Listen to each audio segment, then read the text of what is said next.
गणपत राय सलारपुरिया सरस्वती विद्या मंदिर के इस स्वरांजलि कार्यक्रम के अध्यक्षता कर रहे हैं अंग प्रदेश के संरक्षक कहने में कोई अतिशयोक्ति नहीं है। अंग प्रदेश के संरक्षक अभिभावक और इस स्वरांजलि कार्यक्रम की अध्यक्षता कर रहे हैं श्री लक्ष्मी नारायण दुकानिया जी। इस कार्यक्रम के मुख्य अतिथि के रूप में हम सबके प्रेरणा के स्रोत, हम सबके अभिभावक और पूर्व स्वास्थ्य राज्य मंत्री भारत सरकार श्रीमान अश्विनी कुमार चौबे जी, इस विद्यालय के प्रबंध कारिणी समिति के अध्यक्ष और आयुर्वेदिक कॉलेज के प्राचार्य श्री सीवी सिंह जी, मधुसूदन बाबू, इस विद्यालय के कोषाध्यक्ष श्री तिलक राज वर्मा जी, इस विद्यालय के सचिव प्रधानाचार्य अमरेश जी और इस नगर के विभिन्न विद्यालयों के प्रधानाचार्य बंधु भगिनी, आचार्य बंधु भगिनी, प्रबंध कारिणी समिति के हमारे अधिकारी पदाधिकारीगण, माता बहन, अभी उद्बोधन का कार्यक्रम चल रहा है। हमारे माननीय सह प्रांत प्रचारक जी का भी उद्बोधन हुआ। हम सबके अभिभावक श्रीमान अश्विनी कुमार चौबे जी का भी उद्बोधन हुआ। रंग में भंग, क्या आप, एक होता है ना दाल भात पर मुसलसन, एक होता है रंग में भंग। आप आए हैं स्वरांजलि का कार्यक्रम देखने, रंगमंचीय कार्यक्रम वार्षिकोत्सव में मानसिकता इसी लेकर आप आए होंगे। आने के बाद लगातार भाषण चल रहा है, क्षमा करेंगे रंग में भंग डालने के लिए। वो भी घड़ी आने वाली है, लेकिन यह भी एक अंग है। आज किताबी ज्ञान से ज्यादा बच्चों को समाज में और इस देश को व्यवहारिक ज्ञान की आवश्यकता है,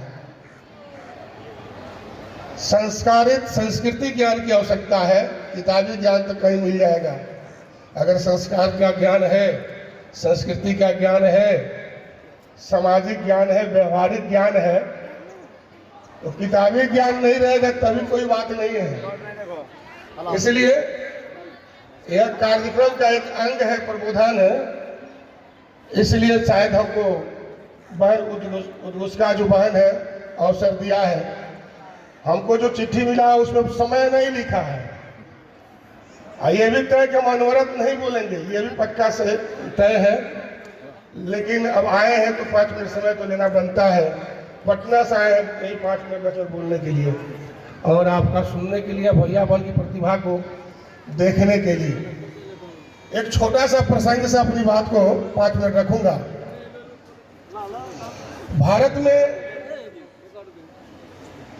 उस समय की मैं बात आपको बताना चाहता हूं, आप जान भी रहे हैं। भारत में धर्म को लेकर संस्कृति के लोग बहुत हरास जैसी स्थिति बन गई थी। लग नहीं रहा था इसे पश्चिमी सभ्यता के आबो हवा में भारत की संस्कृति और भारत का धर्म ध्वजा ये टिक पाएगी। ऐसा उहापोह की स्थिति चल रही थी जब अपना देश गुलाम था। तब की मैं बात बता रहा हूं, 1893 की मैं बात बोल रहा हूं। और उस समय पूरे विश्व का एक धर्म पर सम्मेलन रखा गया था शिकागो में,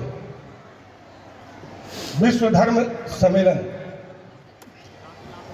भारत में भी चर्चा चल रही थी, भाई भारत की ओर से कौन जाएगा वहां धर्म सम्मेलन में भारत का प्रतिनिधित्व करने के लिए।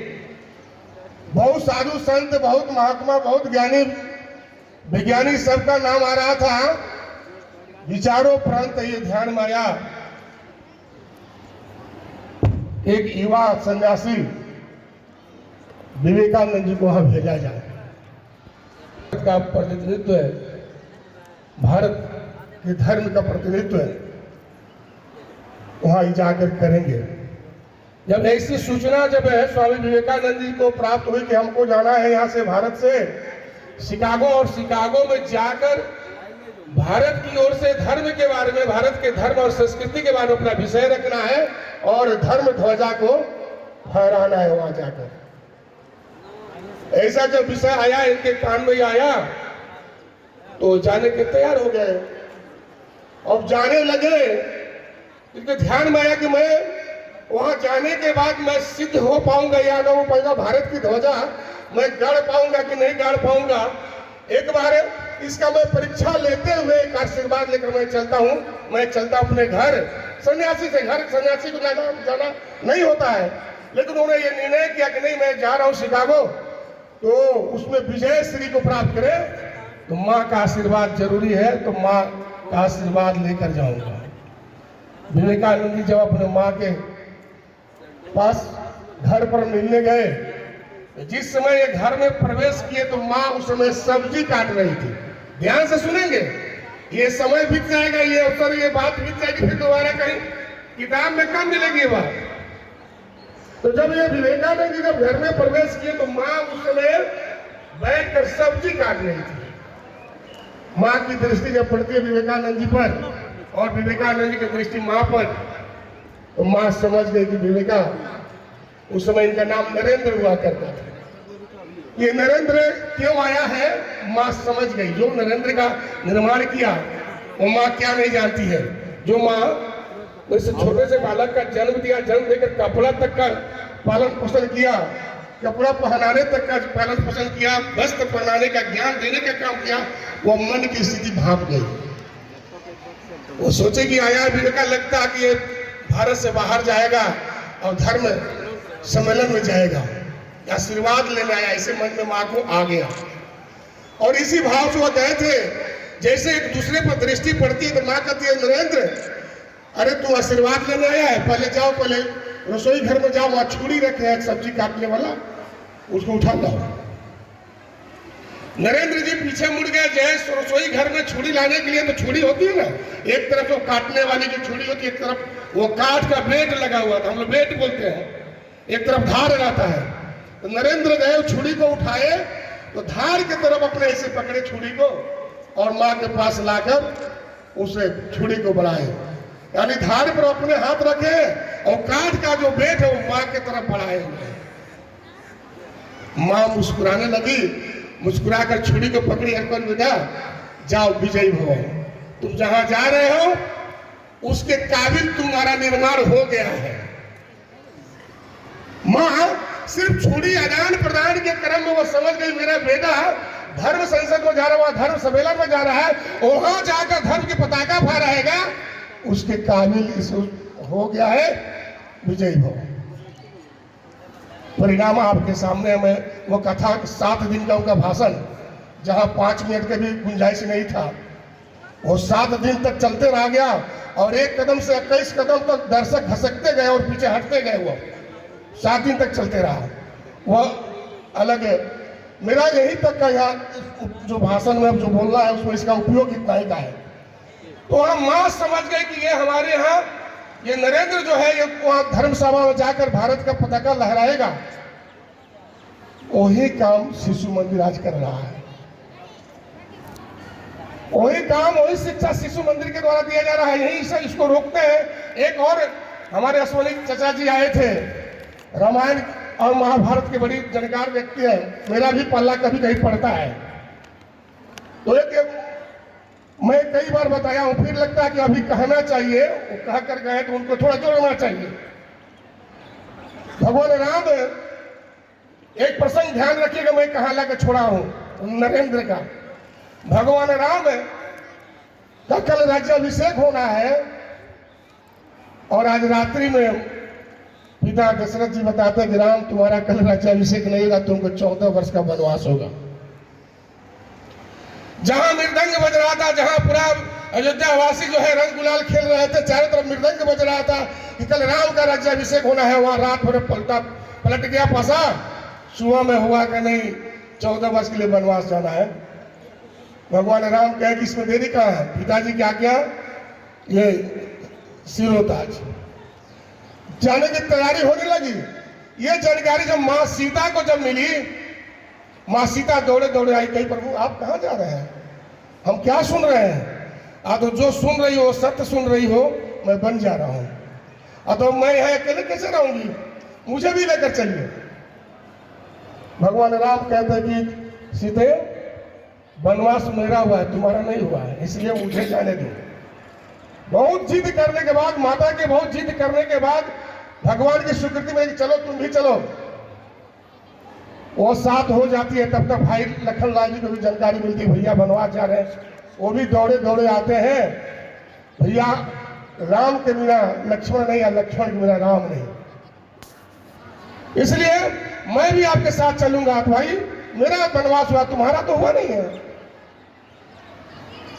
तुमको ही रहना है। तो नहीं भैया ये हो नहीं सकता है। बहुत जिद करने के बाद भगवान राम अनुमति दे दिए, चलो। राम लक्ष्मण माँ सीता वनवास चल दिए। जाने के बाद जिस रास्ते से गए, जाने के बाद बहुत बड़े जंगल के अंदर जब प्रवेश किए, बहुत घनघोर जंगल था। जाने के बाद भगवान राम कहते हैं कि राम लक्ष्मण कितना जंगल में घुमा जाएगा, यहीं पर बताओ कुछ घास फूस लाओ, पड़ने कुटी यहीं पर तैयार करेंगे और इसी जंगल के मध्य में रहकर ये 14 वर्ष का दिन हम लोग काट लेंगे, इसी में फल वगैरह खाएंगे, यहीं रहेंगे। जैसे भैया का आदेश हुआ, लक्ष्मण जी नर खर जोड़ने लगे, घास फूस लाने लगे, झोपड़ी का निर्माण शुरू हो गया है। यह सूचना उस वन के देवी को जानकारी हुई। वन देवी को जब जानकारी हुई तो वन देवी दौड़े दौड़े आते थे, प्रभु ये क्या कर रहे हैं आप, मैं इस जंगल की, इस वन की मैं देवी हूं और मेरे रहते आप ये कुटी आप बनाएंगे? कुटी मैं बनाऊंगी, मुझे आज्ञा दीजिए प्रभु। भगवान राम फिर कहते हैं कि नहीं, वनवास मेरा हुआ है, तुम्हारा नहीं हुआ है, इसलिए कुटी का निर्माण भी मैं अपने हाथ से करूंगा, तुम क्यों करेंगे? बहुत जिद करने के बाद वन देवी को भगवान राम कहते हैं कि जब तुम कुछ करना ही चाहती हो तो एक काम मेरा कर दो। ध्यान से सुनिएगा, जो विषय मैं वहां लाकर रोका हूं वही फिर इसको मिलाने वाला हूं। भगवान राम कहे, हे वन देवी, जब तुमको कुछ मेरे लिए करना ही है तो एक काम मेरा कर दो। कौन से काम? तो जिस रास्ते से मैं आया हूं उस रास्ते में बहुत बड़े बड़े कील और कांटे हैं। सीते के पैर में, लखन के पैर में, ये सब के पैर में बहुत चुभा है, बहुत खून निकला है, बहुत दर्द हुआ है, बहुत कष्ट हुआ है। वन देवी कुछ करना चाहती हो, इस रास्ते के जितने कील काटे हैं वो सबको मुलायम कर दो, विनम्र कर दो। वन देवी सुनती है, कहते हैं भगवान गजब की बात है प्रभु, आप क्या बात करते हैं? आप जिस रास्ते से आना तो उस रास्ते तक आ गए, माँ सीता आ गई, लखन आ गए, अब उस रास्ते के कांटे को मुलायम करने से क्या फायदा पड़ेगा? आप क्यों कह रहे हैं इसको मुलायम करना है? तो भगवान राम कहते हैं, हे वन देवी, जब भरत को एक जानकारी होगी, मेरा भाई भरत है, अब भरत को जब जानकारी होगी कि राम का वनवास हो गया है और इसी रास्ते से हमारे बड़े भाई राम गए हैं, उसी रास्ते से भरत आएगा और उसके पैर में जब कील चुभेगा, कांटा चुभेगा, तो बहुत दर्द होगा उसको और कहेगा कि भैया और भाभी को इतना कष्ट हुआ है इस धरती पर और इस मार्ग में, उससे सहा नहीं जाएगा, उससे रहा नहीं जाएगा, इसलिए हम मानेगा नहीं, हमको वापस ले जाने के लिए बहुत जिद करेगा। मुलायम कर दो, मेरा भाई आएगा तो यह उसको अनुभव नहीं हो कि इस रास्ते से भैया गए तो कांटे हैं। यहीं तक इसकी आवश्यकता है। एक कहानी बहुत लंबी है।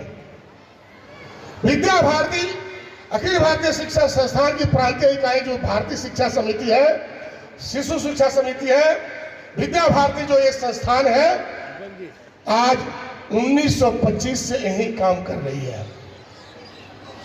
जब देश की स्थिति, देश की शिक्षा की स्थिति, परिस्थिति ऐसी थी कि कर्मचारी से लेकर राष्ट्रपति तक कहता था कि शिक्षा अच्छी होनी चाहिए, भारतीय केंद्रित होनी चाहिए, भारतीय ज्ञान परंपरा पर होनी चाहिए, लेकिन करने की क्षमता, करने वाला कोई नहीं था, नहीं कहता सब लोग था। उस स्थिति में, उस परिस्थिति में संघ के कुछ वरिष्ठ नेताओं ने, वो संघ के कुछ प्रचारकों ने, वरिष्ठ कार्यकर्ताओं ने मिलकर गोरखपुर के एक गांव शहर से बाहर जहां कूड़ा करकट फेंका जाता था उस समय, वहां पर 1952 में एक छोटा सा 5 रुपये के भाड़ा पर झोपड़ी में एक विद्या मंदिर शुरू हुआ, शिशु मंदिर। और वह शिशु मंदिर योजना का प्रारंभ हुआ। आज 26 में 73 वर्ष हो गए, 74 वर्ष विद्या भारती का हो गया। और 74 वर्ष विद्या भारती का विद्यालय पूरे देश में औपचारिक और अनौपचारिक 25,000 विद्यालय अपने चल रहे हैं। इसमें 1.25 लाख हमारे टीचर हैं, आचार्य जी हैं, जो पढ़ाते हैं, दिन रात भैया बहन को पढ़ाते हैं। 36 लाख हमारे भैया बहन पढ़ रहे हैं। 50 लाख हमारे पूर्व छात्र हैं, जिसमें 14.5 लाख बच्चे पूर्व छात्र पोर्टल पर रजिस्टर्ड है, जो गिनीज बुक में बुक है, लिखित है। विश्व में कोई इतना बड़ा संगठन, गैर सरकारी जो शिक्षा के क्षेत्र में काम जो संगठन करते हैं, इतना बड़ा संगठन कोई नहीं है। विद्या भारती वही काम कर रही है जो राम ने कहा कि मेरे लिए नहीं, भाई के लिए उन्होंने किया, आने वाले संस्कृति और आने वाले पीढ़ी के लिए किया। नरेंद्र ने माँ को जो शिक्षा जो माँ ने दी थी, वो अपने कष्ट में रहना पसंद किया, धार अपने तरफ रखा, भेद उधर बढ़ाया, दूसरे को सुख। वही काम आज विद्या भारती शिक्षा के माध्यम से कर रही है। अपने कष्ट उठाकर विद्या भारती इस भारत के अंदर, इस देश के अंदर जितने संस्कृति, संस्कार और विरासत, माटी पानी की बात है, जो राम है, अपने कृष्ण है, शिवाजी है, महाराणा प्रताप है, सबको बचाने और आने वाले पीढ़ी को सौंपने का काम कर रही है। आज आप इतने लोग बैठे हैं, आप भी पूछ लीजिए, या आप भी अपने को मन से पूछिए, 10 पीढ़ी का नाम कौन जानते हैं इसमें? अपने 10 पीढ़ी के नाम किसी को याद है क्या? बहुत कम लोग होंगे अपने 10 पीढ़ी के नाम जानते होंगे। आपके बालक बैठा होगा, बालिका बैठी होगी बगल में, वो 5 पीढ़ी का भी नाम नहीं जानती है। आने वाले समय में राम को वो नहीं जानेगी, कृष्ण को नहीं जानेगी, महाराणा प्रताप को नहीं जानेगी, शिवाजी को नहीं जानेगी। ये कहाँ जा रही है पीढ़ी? कहाँ जाएगी? पढ़ लिख कर क्या करेगी? देश कहाँ जाएगा? वो बच्चे चावल जानता है, लेकिन चावल कहाँ से मिलता है, धान वो नहीं देखा है, गेहूं का पौधा नहीं देखा, वो आटा जरूर जानता है। ये पीढ़ी कहाँ जा रही है? ये समाज कहाँ जाएगा? विद्या भारती शिक्षा तो देती ही है, शिक्षा के साथ अपने देश के अंदर जो भारतीय जीवन आदर्श पर आधारित है, जीवन और संस्कार और संस्कृति विरासत पर आधारित है, उस शिक्षा को विद्या भारती देने का काम कर रही है। और उपलब्धि काम ये बहुत बड़ा है विषय रखने का। हमको लगता है कि अब ज़्यादा नहीं पढ़ना चाहिए, जो जिसकी प्रतीक्षा है उधर बढ़ना चाहिए। आप तो मना करेंगे नहीं, हम बोलते जाएंगे तो अच्छा नहीं लगेगा। इतना हम आग्रह जरूर करेंगे। आप यहाँ से जाने के बाद इस स्वरांजलि के माध्यम से संदेश भी मिलेगा, भैया बहन के अंदर जो प्रतिभा है वो आपके पास रहने वाला है।